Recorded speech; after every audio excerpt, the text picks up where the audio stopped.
Hi everyone, it's Roland Cloutier, Global Chief Security Officer and Digital Enablement Executive. Welcome back to another episode in our series, Security Sparks, Insight for Pros, sponsored by New Era Technology. Often, when we talk about security, there is such a variance in the type of security organizations we speak to, it's hard for their leadership to decipher what they should be focusing on. For this episode, I'd really like to speak to those mid to enterprise size organizations that are trying to decipher what they need to prioritize. I'm going to focus on 5 key areas. The most important thing for senior security leaders in the enterprise space is transparency. If you listen to this series, you've heard me say it 100 times. You cannot defend what you cannot see. If you don't understand your threat surface, your business's digital ecosystem, or what you look like to people that want to do your business harm, there's no way for you to reasonably implement capabilities and operations to protect that business. Transparency has to have an inside-outside view. This means that you have to understand your network space, the systems environments, edge environments, and the third-party connections down to local area networks and closets. Often people get confused with having to own them from an operations perspective, but that is not necessary. You simply need to have technological access to do simple things like scan for vulnerabilities, monitor for illicit network activity, and understand the devices that should or should not be in your environment. It doesn't matter whether it's development environments, labs, or non-production environments. It's important that security organizations have full transparency, and that includes code repositories across all business segments. If you don't have that level of transparency, then you don't have the ability to appropriately design a security program and posture that defends your business. Make that a priority. The next area is consistently an issue in all types and sizes of organizations. That's your ability to defend against malicious code like malware and ransomware. The deployment of device defense in a truly holistic manner is critically important. From end-node devices like laptops and desktops to enterprise compute platforms like servers in your own data centers, or even cloud and container environments, the implementation of current and updated XDR-like capabilities are extremely important to stop bad things before they happen. I cannot count the number of times on my fingers and toes that XDR capabilities have saved the organizations that I have defended. Ask yourself, is XDR deployed globally, holistically? And do I have operational management, oversight, and transparency into the output of that technology?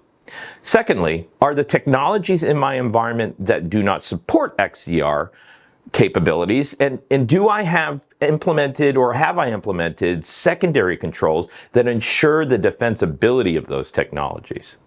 Okay, I apologize if this is starting to sound like bread and butter, but organizations continue to have gaps in these key areas.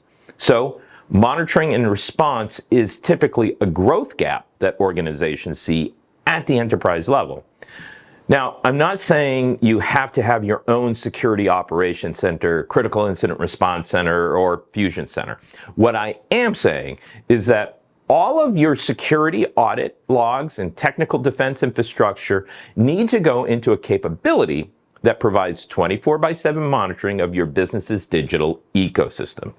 Of course, this can be done by your own team, a security as a service by a professional services provider, or even a combination of both. For enterprise organizations that are subsidiaries of much larger organizations, a great hack is to use the parent company's broader capabilities to do the monitoring and response for them. But either way, here are things that you absolutely have to keep in mind. You must have a capability that consumes and automates security monitoring of your entire digital ecosystem, not just your security tools. You need to collect logs from all technology and have a mechanism that provides you with the capability to automatically find threats against your business. You must have a response, investigation, and recovery capability. Again, this can be done through multiple teams, sets of different resources, or external partners. It doesn't matter who does it. It matters that you have a plan, a capability, and a process by which you will operate when things go bad.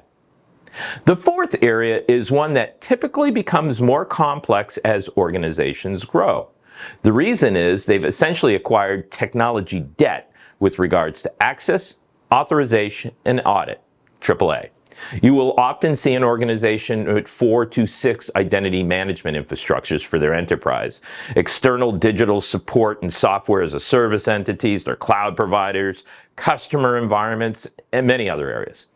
As with anything else, the more environments, the harder to manage, the more risk you assume.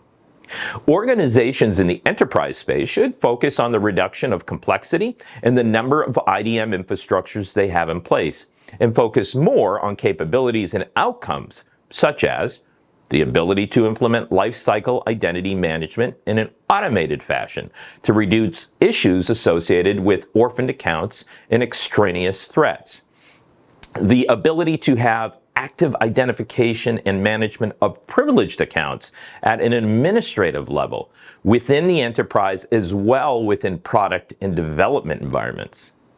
The ability to implement, monitor, and maintain a lifecycle capability around machine and application accounts.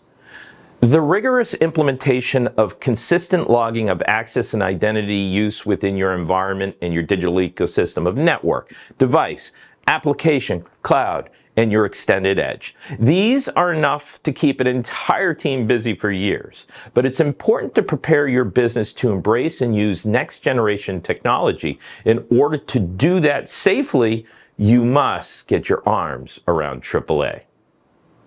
The final area that enterprise organizations need to embrace and create an operational capability around is code defense, inclusive of application security and API security. Let's face it, our networks, our products, our digital ecosystems are all built on code. I'm all for shifting left and ensuring that code defense is a component of IT and product quality, but the reality is that the defensibility of our products, applications, pipelines, security risk and privacy organizations play a big role in not only oversight, but ensuring that there is a deep technical understanding of the threats associated with our application development environments. A great place to start is being able to simply map out all of your code repos and provide basic diagnostics around the security of the repos themselves. Second, consider providing in-repo scanning for common issues. Third, advance your capabilities to provide inventory understanding of what applications, code, pipelines, and infrastructure are associated with your business so that you can prioritize work and threat management based on technology that is in your digital ecosystem.